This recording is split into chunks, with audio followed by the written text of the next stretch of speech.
আসসালামু আলাইকুম সবাইকে ওয়েটিং নিউজ ইউটিউব চ্যানেলটির পক্ষ থেকে স্বাগতম জানাচ্ছি। আশা করছি আপনারা সবাই খুব ভালো আছেন।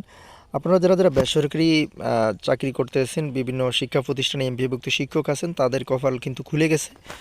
অলরেডি আপনারা টাইটেল এবং থাম্বনেল দেখে বুঝে গেছেন যে কী কপাল। সেটা হচ্ছে আপনাদের যে দাবি দেওয়া ছিল যে সরকারি নিয়মে শতভাগ উৎসব ভাতা, শতভাগ বিনোদন ভাতা, শতভাগ বাড়ি ভাড়া ভাতা এবং অন্যান্য আনুষঙ্গিক যে সমস্ত ভাতা আছে সেটা বাড়ানোর জন্য, সেটার কিন্তু অলরেডি কার্যক্রম শুরু হয়ে গেছে। এর থেকে আপনারা পাবেন।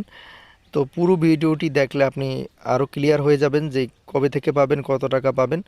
আশা করছি পুরো ভিডিওটি সাথে থাকবেন। আর ভিডিও শুরুতে আপনাদের প্রতি অনুরোধ থাকবে, সেটি হলো আপনি যদি এই চ্যানেলের নতুন একজন দর্শক হন তাহলে চ্যানেলটি সাবস্ক্রাইব করে দিবেন এবং আমাদের সাথে যুক্ত থাকবেন, কারণ আমরাই সর্বপ্রথম আপনাদের জন্য আপডেট নিউজগুলো সবার আগে এই চ্যানেলে প্রকাশ করি। তো দেরি না করে আপনাদেরকে মূল খবর নিয়ে দেয়, সেটা হচ্ছে শিক্ষকদের বাড়ি ভাড়া, উৎসব, বিনোদন সহ বাড়ছে বিভিন্ন ভাতা। দেখেন দৈনিক শিক্ষা কিন্তু প্রকাশিত হয়েছে, অবিশ্বাস করার কিছু নেই। 5 মার্চ 2025 রিসেন্টলি প্রকাশিত হয়েছে। চলেন বিস্তারিত জানা যাক।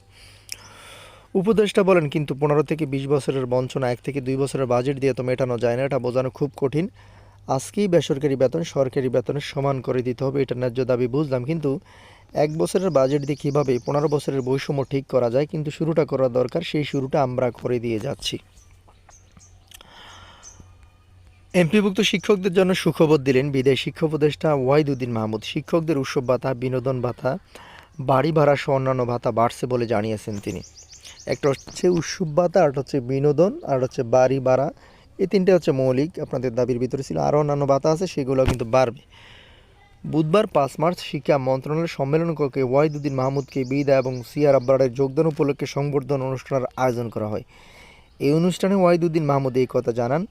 তিনি বলেন, কয়েক মাস আগে আমি সবাইকে আশ্বাস দিয়েছিলাম সাধ্যমতো এই বছর এবং আগামী বছরের বাজেটে যতটুকু অর্থ সংকলন করা যায় অর্থ মন্ত্রণালয়ের সঙ্গে বসে আমরা যতটুকু পারি চেষ্টা করব দাবিগুলো মেটাতে।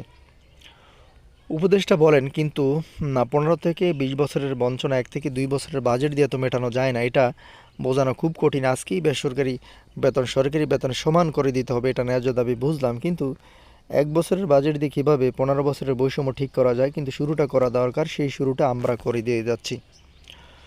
ওয়াহিদুদ্দিন মাহমুদ বলেন, তাদের এমপিভুক্ত শিক্ষক উৎসব ভাতা, বিনোদন ভাতা, বাড়ি ভাড়া, চিকিৎসা ভাতা এই বছর ঈদুল আজহা থেকে শুরু করে আগামী বছরের বাজেট থেকে অত্যন্ত কিছু বাড়াতে পারবো। এখানেও আমি ঘোষণা দিচ্ছি না কত বাড়াবো, আমি জানি সেটুকু বাজেটের মধ্যে এই বছর এবং আগামী বছরের বাজেটের মধ্যে প্রভিশন রাখা হচ্ছে।